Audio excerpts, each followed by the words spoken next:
सफला एकादशी की कथा तुम ध्यानपूर्वक सुनो।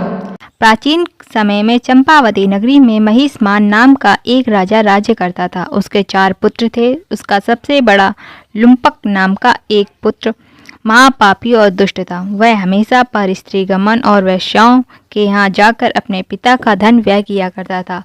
देवता, ब्राह्मण, वैष्णव आदि सुपात्रों की निंदा करके वह अति प्रसन्न होता था। सारी प्रजा उसके कुकर्मों से बहुत दुखी थी, परंतु युवराज होने के कारण वह सब कुछ चुपचाप उसके अत्याचारों को सहन करने पर विवश थे और किसी में भी इतना साहस नहीं था कि कोई राजा से उसकी शिकायत करता।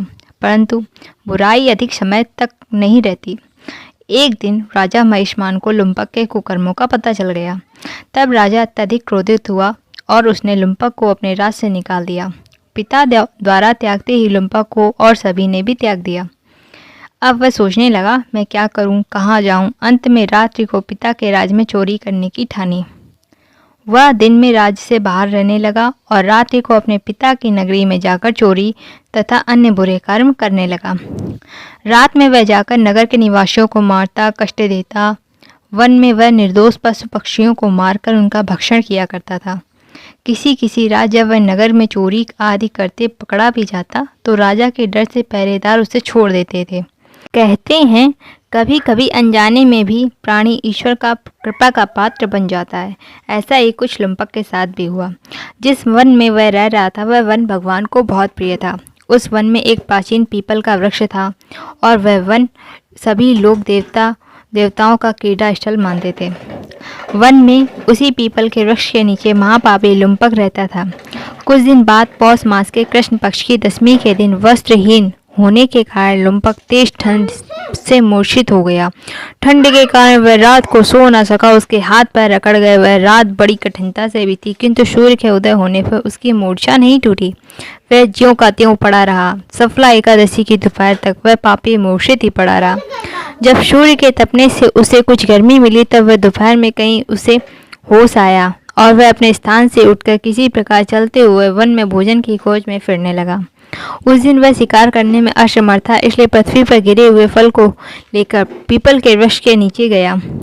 तब वह भगवान सूर्य अस्तांचल को प्रस्थान कर गए थे।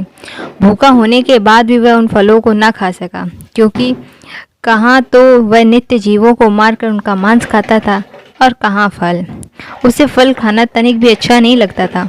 अतः उसने उन फलों को पीपल के जड़ के पास रख दिया और दुखी होकर बोला, हे ईश्वर, यह फल आपको ही अर्पण है। इन फलों से आप ही तृप्त हो। ऐसा कहकर वह रोने लगा और रात को उसे नींद नहीं आई। वह सारी रात रोता रहा। इस प्रकार उस पापी ने अनजाने में ही एकादशी का उपवास हो गया।